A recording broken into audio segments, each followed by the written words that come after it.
Hey guys, this is Yoda. This will be my complete guide to Ara-Kara, the City of Echoes. It's one of the new dungeons coming to us in the War Within, and it's part of the Season 1 Mythic Plus pool. We're going to talk over a VOD of me playing beta dungeon. Actually, I'm playing DPS in this key. I'm playing Frost DK, and we've got Dorky tanking for us. So we're going to talk about all the mobs as we get past them. So we're running past a bunch of these mobs on the stairwell all the way up to the first mini boss. If you're doing a pug and not everyone in the group is familiar with this pull, I recommend not doing this pull. We're mainly doing this because it's beta, and if we deplete the key, then it's okay, we just go again.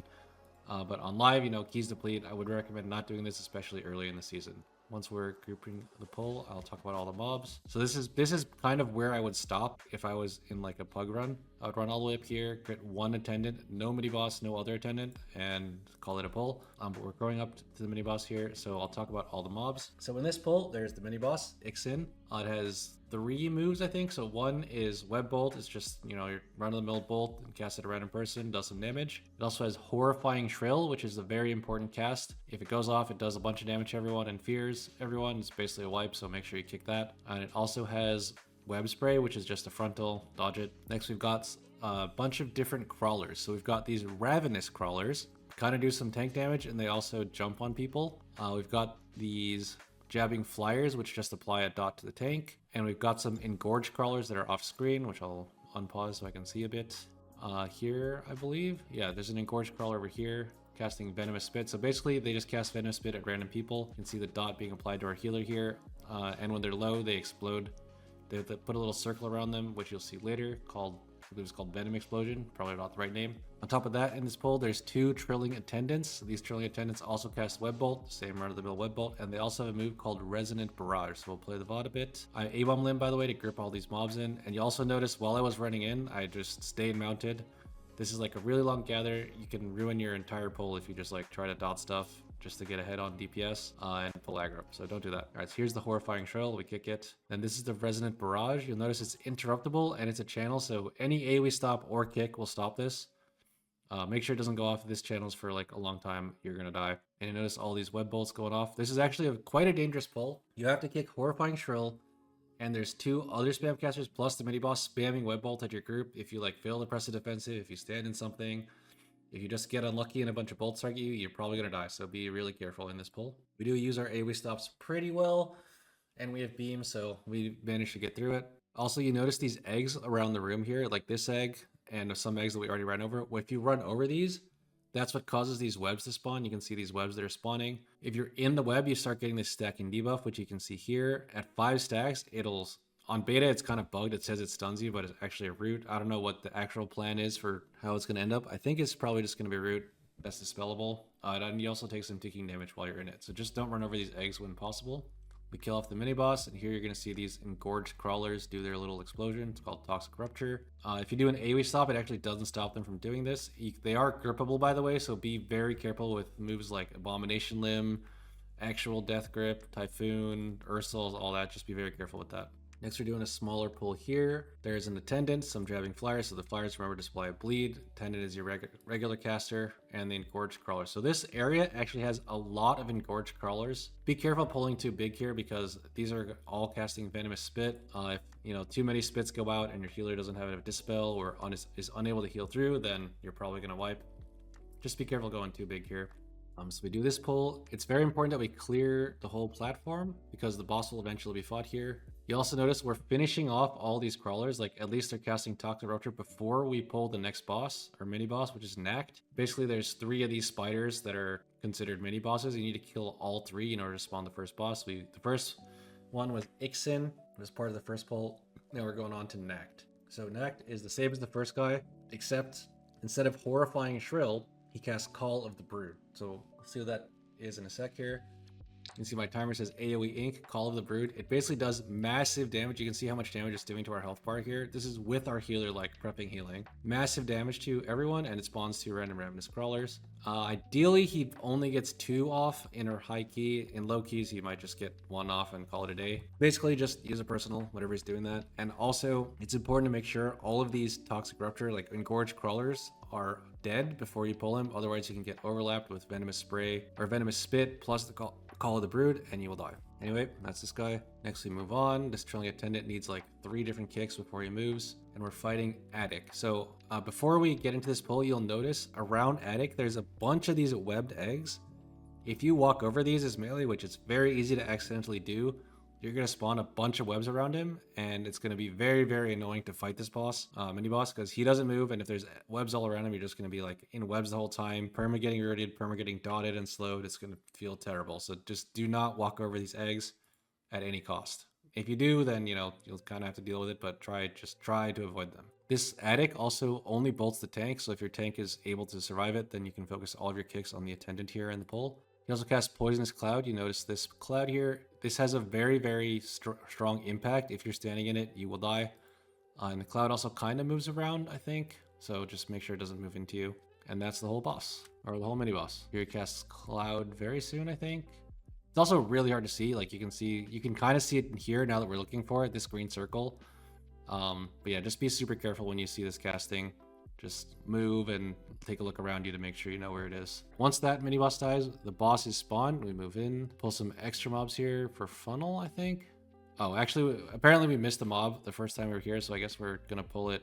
Are we pulling this into the boss? I guess we're pulling it into boss. I don't really remember from the VOD. Okay, we do end up pulling it into the boss. So this boss is very, very scary. One of the harder bosses that we encountered on beta. It's gone through quite a few changes, but anyway. So the first move it does is Voracious Bite. It's supposed to tank it and makes the tank take 15% increased physical damage, I believe. Might be just 50% increased damage altogether. You'll notice also at the start of the fight that there's these 4 eggs here. So after the bite, the boss casts Alerting Shrill. Whenever he casts Alerting Shrill, it's going to spawn ads from these eggs. It also does a lot of physical damage to the group. By the way, Alerting Shrill is physical and the other one's nature damage. So he's cast Alerting Shrill, does some damage, spawns some ads. If these ads ever get close to the boss, it is pretty much a wipe.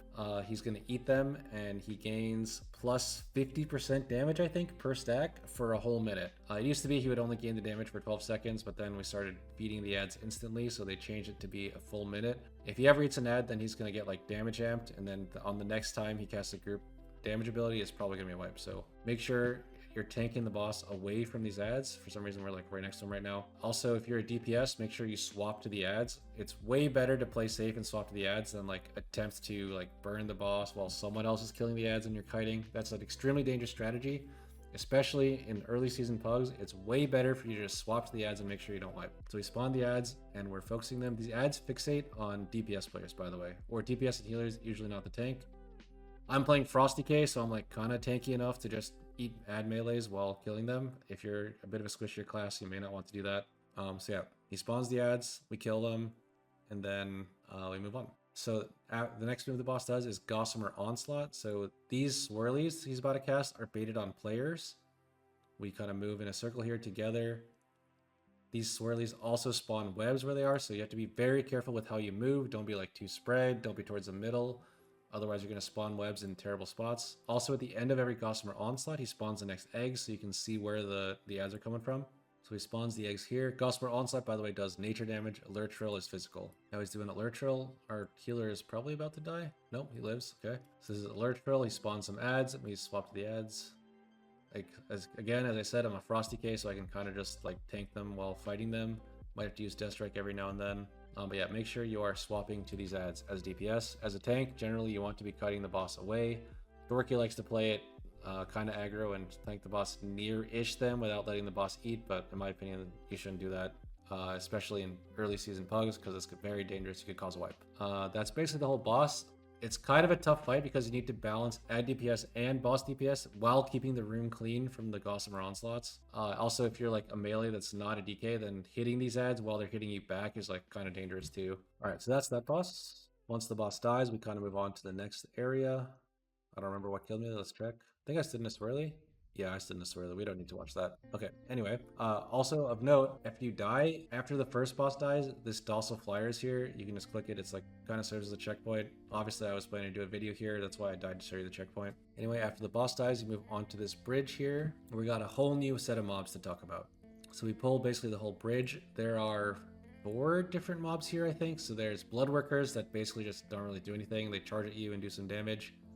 There's these Bloodstained Assistants, which cast Extraction Strike, which is a tank buster that also heals them. And there's these Web Mages. which are just your run-of-the-mill mage. They cast Web Bolt off cooldown, kind of like a recurring theme in Dragonflight dungeons.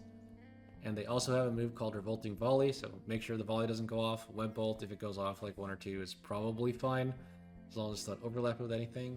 And there's also this Hulking Brood Guard, or Blood Guard, which is kind of like the mini-boss in this situation. So he has 2 moves. One is this Slam, which does AoE damage to everyone. Try not to get Slam plus a Bolt going off at the same time. Boom, AoE damage. And then he also does a frontal called Impale. Here's the Impale, boom, just dodge it. Pretty easy. And that's the whole pull. So basically just kick the web mage. If you're a tank, make sure you're surviving from the assistance. And in these pulls, you want to be focusing the Blood Guard, because the Blood Guard has an aura, which is making allies near him take 50% reduced damage. Once the Blood Guard is dead, you can kind of chain. We chain some more web mages for fun, I guess. We do go right here. My personal preferred route is going left, but you know, I'm not the tank, so we're going right here. In this area, there's an extra mob called the Sentry Stag Shell. This Sentry Stag Shell just permanently casts Alarm Shrill. If that ever goes off, it's basically a wipe. He's going to spawn a new Hulking Blood Guard that doesn't give count, and also like auto aggro all the mobs within, I think it's like 50 yards. So do not ever let Alarm Shrill go off. Make sure you're on top of that, especially if you're like a DPS with a short CD stop, like a DK.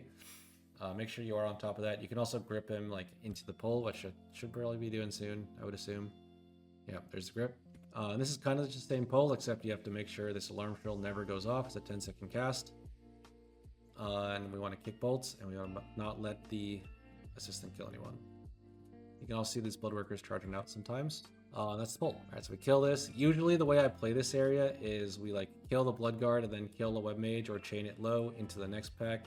The main way you can wipe here is 1, Alarm Shrill goes off, or 2, there's too many web mages and they're just spamming bolts and your healer can't keep up with all the damage you're taking from the bolts. All right, so we keep on chaining throughout the area, and eventually we get to here. This is basically like the entrance to the next zone.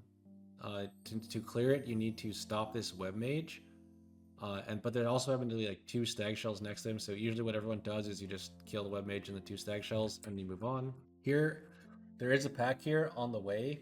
It's just a bunch of blood workers and 1 blood guard. Generally, it's considered not the best of pulls, so usually we try to skip. If you have an evoker, it's usually pretty easy, especially with Wernstone. Basically, you just mount up on a 2-seater, kick off the people, like the NPCs. 2 people get on, and the evoker can rescue down. Any movement skill with like a ground target can jump over this railing, so like Warrior Leap, Rescue, Outlaw, Grappling Hook, that kind of thing can all go through. Warlock Gateway also works here. So here, we just get rescued down, Dorky is Leap, and we're through. This boss, you'll notice I'm pulling this boss first. So this boss always on pull casts his dot on his target. So that's why I'm pulling with AMS. You can if you pre-AMS, you don't get the dot. So that's why he's going to be pulling here, even though I'm not the tank. This boss has a frontal called Impale, and the main scary thing he does is called Infestation, which is the dot that I was talking about earlier. You'll see here it goes on Dorky. I don't know why I can randomly go on the tank, but when it goes on the tank, it's kind of free.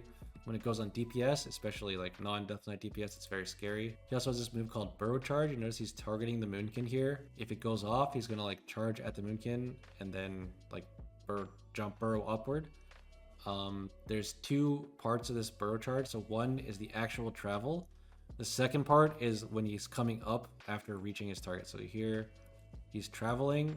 This one is kind of hard to dodge, and it also does like not that much damage. What you want to avoid is the damage when he's coming up. You avoid that by using like a movement skill like Wild Charge, Fell Rush, whatever. If you do end up being forced to take both halves, then you just be careful. I think he used the personal here, and maybe bear form? No bear form, just the personal. I think he used Wild Charge here to escape it. So yeah, watch out for that. Impale, basically just the frontal, dodge it. And he also spawns these ads, basically just web mages. They spam cast a root, basically just kick. He used to spawn a lot more of these. Now it's kind of simple. He doesn't spawn that many, just kick him and you're fine. After a little bit, he walks in the middle and casts Eye of the Swarm. Basically, just make sure you're in the middle here. If you walk on the outside, you start getting a stacking dot. 4+ stacks is like probably death, so just stay in the middle here. This circle also moves clockwise naturally, but if you aggressively move the boss, you can also kind of move the circle. Usually try not to do that because people are like trying to stay in the circle, so if the circle moves, they might get confused. We did talk about this dot earlier, infestation. That's kind of what you need to worry about. It's like a massive, massive dot. If your healer's not ready, you could very easily see someone dying. One other thing, when this dot runs out, the infestation, it drops these circles, these swarms that follow people around. Standing inside this swarm is the same as standing outside, so just don't stand in them as much as possible. If you need to pass through, it's like kind of okay to get one stack, but if you start getting high stacks, then you're going to be in trouble. And that's pretty much the boss. The way we have been kind of playing this is with the tank on the right side and the party on the left side, because the circle naturally moves like clockwise. So that way the tank is like shooting the frontal backwards, and the group is like free to avoid the frontal. And that's pretty much the whole boss. The main danger in this boss is the dot infestation.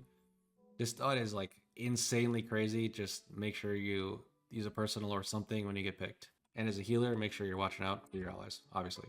All right, so that's this boss. Next, we'll move on to the third area. So there's a whole new set of mobs once you get to the third area too. There's this Blood Overseer. These Blood Overseers are treated as mini bosses, but in my opinion, they're like kind of free count.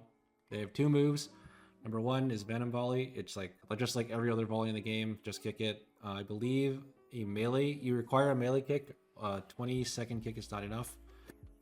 If it goes off, it just does a bunch of damage to everyone and applies a poison dot, so just kick forehead. There's also these reinforced drones. Okay, so they drop this puddle on the ground. If you walk over this puddle, it spawns a mob known as the Black Blood, and it roots you. You break out of your root by CCing the Black Blood. I think I'm about to soak this. Okay, no. I actually just accidentally walked through. There's a Black Blood, it's rooting me, so I blinded it and walked through. The other move this Overseer does, you can see here, is called Erupting Web. He spawns a bunch of webs here. If you get hit, you're probably going to die as a DPS, and it's a stun. 5-second stun, so if you get hit as a tank, you're probably going to die because you're getting meleeed. These drones, on top of dropping these puddles, also apply a slow. You can see this debuff on the tank called Grasping Slash. One stack is only 30% slow, but it goes up to 3 stacks, which is a 90% slow. It can be very troublesome when it overlaps, when you're slowed by 90 and it's overlapping with this Erupting Webs. Warriors, I think, have kind of a tough time dealing with it.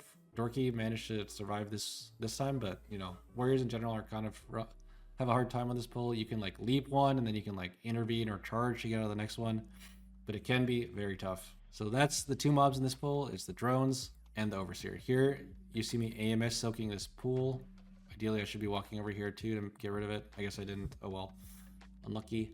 This pull, by the way, does a lot of tank damage. These drones and the Overseer are all both melee like crazy hard.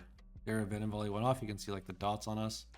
You can see Dorky slowed by 90%, and he's probably gonna leave out. Oh no, he just dies. Okay, that's actually exactly what I was talking about before. So he's slowed by 90%. He's slowed by 90%, and this swirly spawns under him. He can't get out, and he's dead. This pull is very dangerous for warriors. These are the other mobs in this area called the Winged Carriers.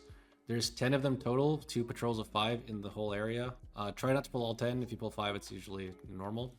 These are very similar to the Ravagers in Algathar Academy. Little worms that would like jump on people, except they have no cast time. Be very careful if you're the only DPS in combat with these. They can all pick you and all jump on you at the same time. While we're fighting, as you can see, so one just jumped on the Moonkin, another one jumped on the Evoker. Basically, it's just a random target party damage that your healer kind of has to heal through. And as I was mentioning, be very careful if you're the only DPS in combat. If they all jump on you, you're gonna die.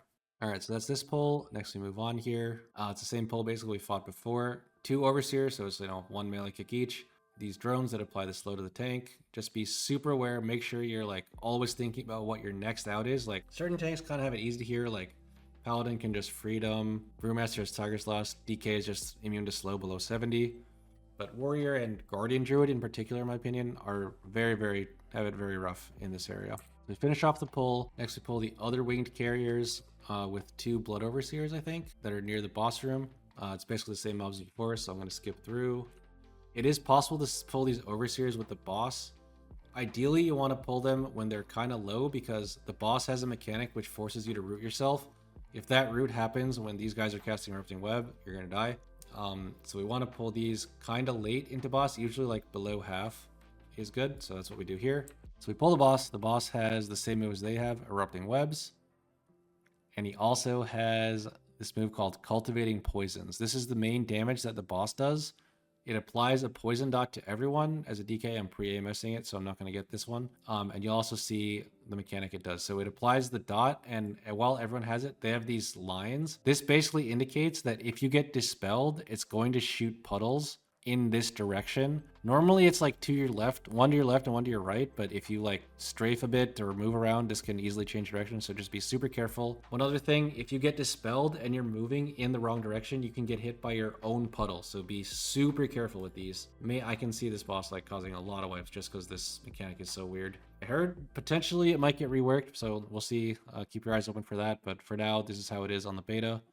And this mechanic is super scary. So this is like the boss's ultimate skill. He's casting Cosmic Singularity. It's like the signature move that he does. It's basically pulling everyone into the middle. As a DK, I'm just gonna disadvance and immune the pull. The way you normally immune this is you walk into these puddles. There's a bunch of the drones from before that are just walking around. One hit on them kills them and it spawns a puddle. You basically just walk into the puddle. As you can see this guy kind of off screen here. The Black Blood is casting Grasping Thing on you, so you won't get pulled in while you're rooted.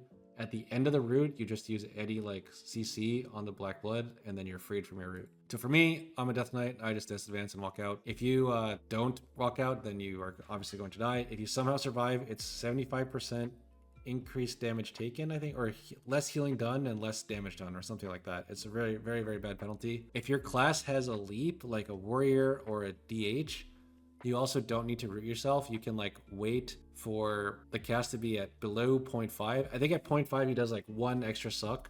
So you don't want to jump out before 0.5. As long as the cast is below 0.5, you can jump out and you'll be fine. Anyway, as you can see, the rest of our group got themselves rooted by Black Blood in order to not get sucked in. Then they CC the Black Blood and we let the Black Blood, we want to get aggro on the Black Blood as a tank. It walks in and we just DPS it down and it's done. These Black Bloods don't melee super hard, so don't be super like alarmed if one is meleeing you. You'll probably still live. Here I walk in for Death Strike.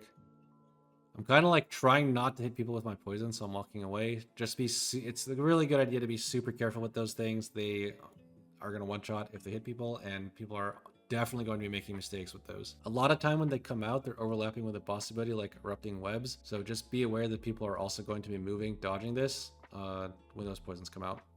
As a DK, you can, as I said before, you can pre-AMS. You can pre-AMS 1 out of 2 in every phase. Here's a Singularity again. You can see our Shaman is walking out to get rooted. Then after the Cosmic Singularity, they CC it, and the Black Bloods are come out, and then you're no longer rooted. This kind of is like a rough overlap. It's like Singularity, you root yourself, and then as soon as the Singularity is done, he's casting these webs, so you have to insta-break yourself out and walk out of the webs. And that is the boss, pretty much. Watch this Singularity again. If you're curious where these pools come from, by the way, so there's these drones. You can see this Bloodworker walking around. These Bloodworkers die in exactly one hit. So you just hit it once and then it spawns the pool. All right, so that is the boss fight. There is another mob in here that a lot of groups are probably going to fight that we didn't fight because we don't think we'll fight it in higher keys. There's a mini boss like near the 2 overseers we fought before the boss. I think it's like a hulking war shell, except it's like more of a mini boss. Okay, you can kind of see a shot of him here. He's like right here. Usually we don't like to fight this guy because he has some really bad scaling mechanics. Basically, he's the same as the war shells you fought before. So he does the AoE slam, but his AoE slam stuns you, and also it gives him 1 stack, and he stacks like basically to infinity, and every stack increases his damage done. So if you ever fight this guy, be super scared, make sure you have cooldowns for him, and be ready to be stunned. So that is the Ara-Kara complete guide. Sorry about the last part. I didn't want to leave any of it uncovered. So yeah, that's all. If you have any questions, be sure to catch me in Twitch chat, and peace out. Thanks for watching.